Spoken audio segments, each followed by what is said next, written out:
కృషి ఉంటే మనుషులు ఋషులవుతారు, మహాపురుషులవుతారు. అడవిలో ఆకుల గెటప్ అన్నమాట. అడవి రాముల్లో ఎన్టీఆర్ లాగా ఉన్నానా ఏం బాస్? కేవో కేవో కేవో కేవో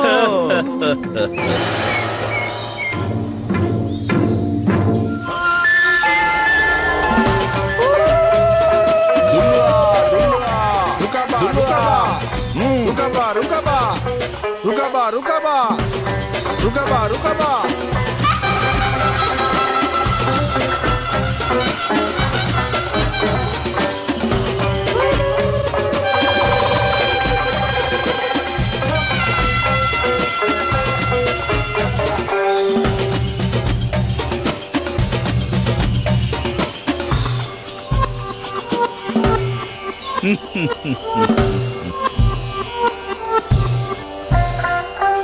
ఇక్కడేం జరుగుతోంది శరత్? నా అనుభవంతో చెప్తున్నాను, వీడికేదో మూన్నట్టుంది. ఏం మాట్లాడుతున్నారు బామ్మగారు? వీళ్ళ దృష్టిలో నేను ఎవరిని అనుకుంటున్నారు?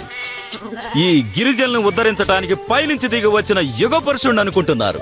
అడవి రాముణ్ణి, అగ్గి బరాట, చిక్కడు దొరకడు, యుగంధర్, సర్దార్ పప్పారాయుడు, టోటల్ గా ఈ అడవికి పట్టిన యుగ పురుషుణ్ణి. నీ బొంద, నీ మొహం చూసి యుగ పురుషుడని ఎలా అనుకుంటారయ్యా? ఎందుకైనా మంచిది, కాస్త జాగ్రత్తగా ఉండు. నాకు ఒకటే అనిపిస్తుంది.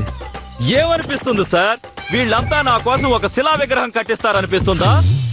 కాదురా, నిన్ను తీసుకెళ్లి కొండదేవర విగ్రహం ముందు బలిస్తారనిపిస్తుంది. ఊరుకోండి సార్, మీకు నన్ను చూస్తే బాగా అసూయగా ఉన్నట్టు అనిపిస్తుంది. అబ్బచ్చా, రుదే రుదే రుదే తుబా తుబా కేవో కేవో రా యుగ పురుషుడా. వీడెక్కడికి? చెప్తాం చెప్తాం. కేవో కేవో